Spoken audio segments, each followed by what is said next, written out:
by. What a waste. Am I in the matrix? Life's an equation. Failed algebra a few times. See the relation. Losing the patience to be in society. People tire me. Hate, lust, jealousy. The emotions that I see in humanity. Truths in our faces. It's time for evolution. I'm DNA laced. Lost, drifting in space. Days pass me by. What a waste. I'm in the matrix. Can someone wake me? I'm starting to go crazy. Mask on your faces, no traces of identity, no empathy. I'm tired of my telepathy. Bad intentions bother me, label me, pack me up, ship me, and call me crazy. But I see it's giving me anxiety, let's face it. We're in the matrix, not good at the equations. You're falling to temptation. So lost in space, displaced. Days are passing by. Days are passing by. Am I in the matrix? Are we in the matrix? Let's break out this matrix. Let's break out. Let's break out. So lost in space. So lost in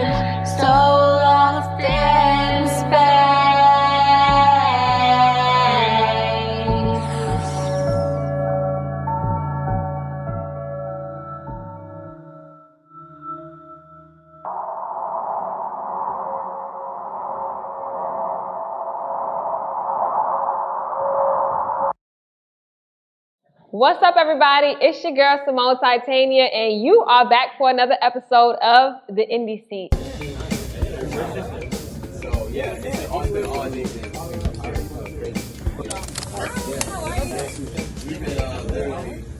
And today we have Mystix in the house. What's up, Mystix? What's up? What's Having up? a great day. Yeah, good day? It's beautiful outside. Nice. Nice So happy and cool. you can join us. So you have been releasing a lot of content on your Instagram. Kind of walk me through that process. So whatever I am like impulsive to do, I'll go and do it. So if I want to take photos, I'll go with my Game Boy and take photos of the event I'm at. Or if I want to like perform, I'll have a whole bunch of gigs lined up and I want to show everybody what I'm doing. So I'll go and put it on my Instagram and, you know, showcase it that way. When it comes to Instagram, I try to just show what I like most, you know, what I like, what appeals to me, and I feel like that'll bring the people that like those things as well to my audience. I also see you posting different things about like painting live at events, performing live electronic music, or like tell me about what your event experiences are as Mystix. Well, when I go to an event, I'm always very excited because there's always new people there. And usually live painting, when I'm live painting, is very chill. I get to talk to people, enjoy, you know, different energies coming and checking out what I have to offer in the painting wise. Right now I was working on my tourist inspired paintings, and they have like big horns and they're just beautiful. And then when it comes to performing, this is like super exciting for me. I get to perform like my set and what I'm working on. So it's a very high energy like situation where a lot of people are excited and ready to hear what's going on. And I'll bring like, sometimes I'll bring a smoke fog machine. Yes, I love fog machines. Yeah, I'll bring a fog machine and I'll just fog the whole place up. And it just feels so mystical and serene. Yeah, set the whole vibe. And if you can also describe your music, how would you explain it? Do you have a specific genre of music? How would you explain your music? Well, since I started in a punk band, so I have a very wide range of music. So I went from punk to rap, and now I'm doing electronic and rap, and I'm actually working on some new punk stuff too. So I'm always working on new stuff. Yeah. Oh wow! And then when you're performing, do you typically perform like an array of the genres that you play, or is it just okay? Now I'm gonna do electronic, and then I'm gonna do like some rap here, or do you ever combine them? At times, like if it's called for, I'll do like a hybrid set where I do some electronic songs and also my rap songs. And then in other times where it's more of a synth type of party, I'll go and do my whole electronic set. Cool. And likewise with the rap as well. Okay. And so you talked about starting off in a band, right? So what is the difference of being in the band to now being like a one-woman type of band per se? What is that difference like for you? It's a big difference, definitely. When I first started with the band, it was very unified, so we all made decisions together, and there was a lot of different minds like coming together and like this, oh, I like this, but I don't like this and that. And when it comes to just being a one-woman band, it's just me. So I make all the executive decisions and I run them past myself. So it's a lot more fluid in that way. But I did enjoy being in like a situation where I had different minds come together because we had a lot of different songs that we made with different vibes. Right, kind of like a collaborative effort. That's very cool. But one thing about performing by yourself too is kind of like there's no mistakes, right? It's like if something happens, only you really know. And so how did you get your start in music? Has it always been something, a part of your life? Yeah, it has. I started music really early, like in elementary school. I first started with the chorus, and we used to go to the airport and sing all the Christmas songs to like to people who were coming, international visitors and stuff. Wow. And then after that, like in high school, I still really was into chorus and drama. Nice. So I just really with that chorus, we went to national competitions. We competed, and it was a lot of fun. And then right after, like during that time, I would bring my guitar to school and I would have my friends play it and I would sing. So I would start like singing and rapping with my friends playing guitar, and that's what really made me start transitioning into making my own music and writing my own songs. Yeah, but did you ever find your style of music when you were in high school, or was it once you graduated and you were like, okay, this is a style that I want to do? I guess it would be hard to say because everything that I loved, like in high school and as a child, I transitioned it to what I'm doing now. Yeah. So like I loved rock music, so the first thing I ever did was jump in a band. I had to. And then after that, I was like, oh, rap is very interesting. I love the way that it's just so fast-paced. And with punk, they had like a lot of fast-paced songs. So I always was thinking, oh, this is like rap, but this is like with the whole band. Yeah. So I was like, I had to transition. So I did. And after that, it was just electronic because I was very into like different bands like freeze pop and different indie electronic pop bands. Very cool. So that's where I transitioned into making my own instrumentals and singing on them. Dream collaboration. Do you have a dream collaboration? Whoa, okay. Let's see, dream collaboration. Thinking. Let's see. What's my favorite? Well, you know what? I know who exactly my dream collaborator is. This is such a dream. Bjork. I love Bjork so much. I can for sure see that. I love her so much. I saw she started with like producing her own stuff on samplers and stuff, and I was like, this reminds me. She had the same keyboard that I have. She had the Casio SA1, and I'm like, I need to meet her. She's amazing. So I would love to. What would you say has been one of your most challenging parts of being an artist? My most challenging part is actually the most fun and challenging at the same time, and it would be like performing live. Gotcha. Because performing live is super fun, but I do feel like always super nervous and like I get jittery, and I'm like, oh my god, I'm about to be live, I'm about to perform my song. So that is probably the most challenging part for me right now. And it's not like it's hard, it's just I'm always nervous, and then when I get in the groove, I'm like, oh, yes, I got this. Yeah, but nervous from what the audience is going to think, or just nervous just in general getting on stage? Just general nervousness. I've always had like the same nervousness, and I just tell myself, okay, that is energy you need to use and give back to your audience. Yeah. And that's how I get over it. I'm always like, oh, I got this. Love that. Do you prefer a larger crowd or a smaller crowd? I've had both. I like the large crowds because it's a lot of energy, and then I get to look at all these different people, and I always love looking people in their eyes when I'm performing to see like if they're paying attention and just to see how their general emotion is. Yeah. And it's very fun when it's a lot of people. Whereas like a small group of people is fun as well because I get to be more intimate and talk to them and just, you know, really elaborate about my songs and know that they're listening. Right. Oh, hey, what's up, guys? We are right here at WUUL Studios. This is where we are shooting the Indie Seat. And we want to thank WUUL Studios so much because they are one of our community supporters, and we appreciate all our community supporters. If you're an artist or business looking for a place to shoot anything that you can think of, they can do it, okay? So hit up WUUL Studios. They do hourly rentals, and you can book it right on their website. It's really simple, WUULstudios.com. Thank y'all so much. Again, check out WUUL Studios, and make sure you're checking out the Indie Seat too, all right? All right, y'all. Peace. Thank you.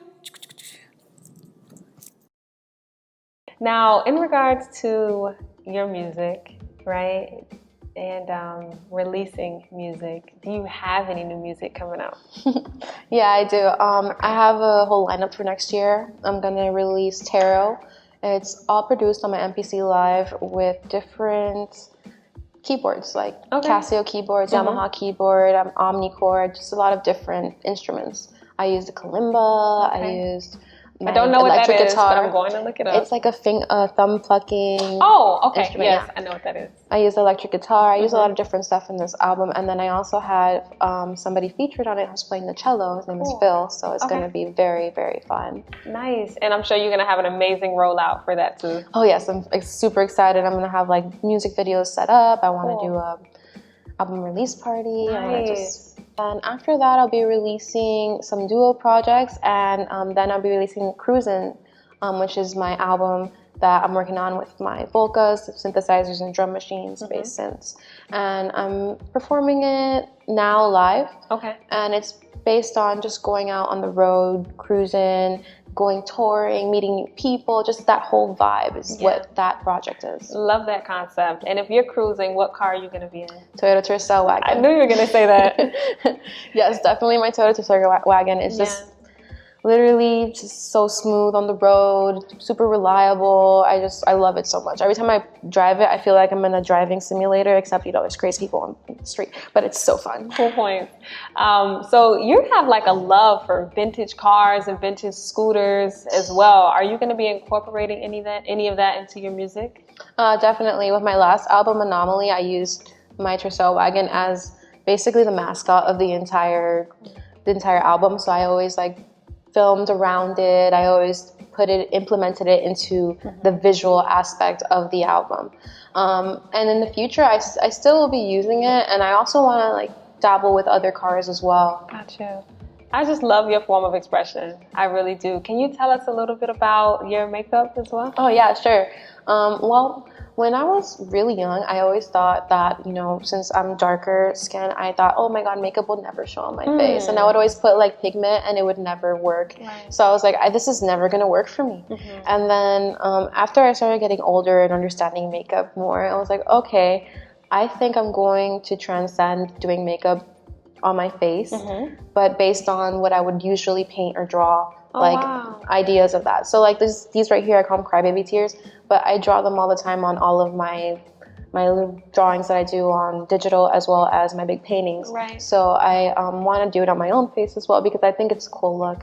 I think so too. Yeah, and I was also sponsored by Kat Von D. I was cosmetics. I was also sponsored by Claropsych, and I always use their cosmetics on my face. It's beautiful. Can we just kind of talk about Matrix just a little bit? That's one of my favorite songs. If you can just kind of bring us into that creative process of Matrix. Okay, well, Matrix, I came up with that idea during COVID, and I just felt like we were in a loop. I felt like there was no way out, that we didn't have any anything to resolve what was going on. And I had plans to travel. I had plans to just hit the road and start touring, and it paused. So it made me feel like I was in an endless loop. So I started writing these lines, throughout the day, and I really just wanted to formulate that feeling into a song and have have something resolve that. So that's why in the end I'm saying, are we in the matrix? Let's break out this matrix. Right. Because we're gonna get out of it. That's what I told myself. We're gonna get out of it. It's never gonna be like, it's not gonna stay like this. Yeah. And that's what really motivated me to make the song in general. Beautiful. And sure enough, we definitely got through, and I'm so happy about that. If you can offer a piece of advice to anyone who's watching this, what would you offer them? And you can say it into that camera. Okay. Let's see. If you feel that you are inspired to do something and you're scared, definitely do it. Just bypass those scared feelings, try it out. It's only you that knows. So if you fail, you can just try again and nobody will know. That's right. You heard it right here on the Indie Seat. Mystix, my Gemini sister, thank you so much for coming through. We can't wait to watch your Mango Sessions performance, and all the best to you. Thank you. I love NDC. I love what you guys do for artists in the community. It's beautiful. Thank you. We love you too. All right, y'all. Make sure you like this video and subscribe to Co-Walk TV. We'll see you next week. Peace. Mahalo.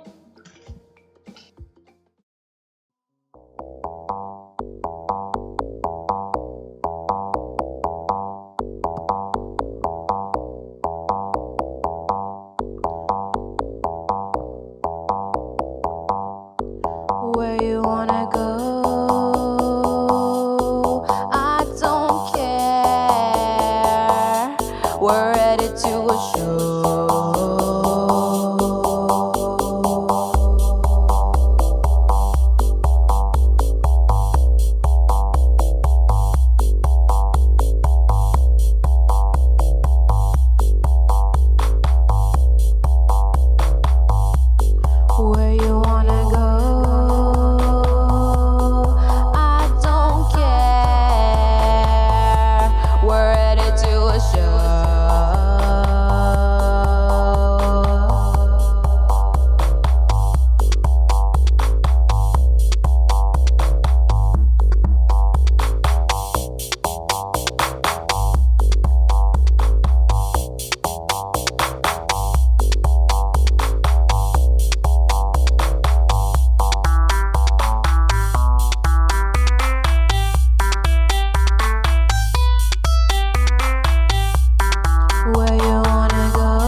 What's up, guys? That's right, it's your girl Symone Titania, and I am in the building today to tell you about our sponsor, Epiphanii. Epiphanii hair and body care products is my go-to, okay? A lot of y'all be reaching out to me about my hair, and I'm gonna tell you straight up, this is what makes me do what I do and be great even on those days that I am waking up for the indie seat and can't be great. I just spray myself with a little Ajabu spray. This has a little bit of tea tree, aloe, and everything you need to keep you fresh for your body and your hair. This right here, this is the shea butter, okay? It's Ajabu shea butter, and yes, you can use them both together. I use it for my hair and for my body. This is to set my styles when I do my braid outs, my twists, to keep my feet moisturized, if you know what I mean. And this right here, everyone can use. This is a little bit of light and breezy oil, and you could put this on your face. Singers, you can even put this a little bit on your fingers and put it right up in your throat, and it just relaxes you right before your performance. And this is called light and breezy oil. Anyway, I just wanted to come straight to you guys because I get the question all the time, but this is the answer, okay? Epiphanii hair and body care products made right here in Miami, Florida by a beautiful Black woman, okay? And make sure you support EpiphaniiHairandBodyCare.com. Thank you so much for always supporting us, Epiphanii. Peace.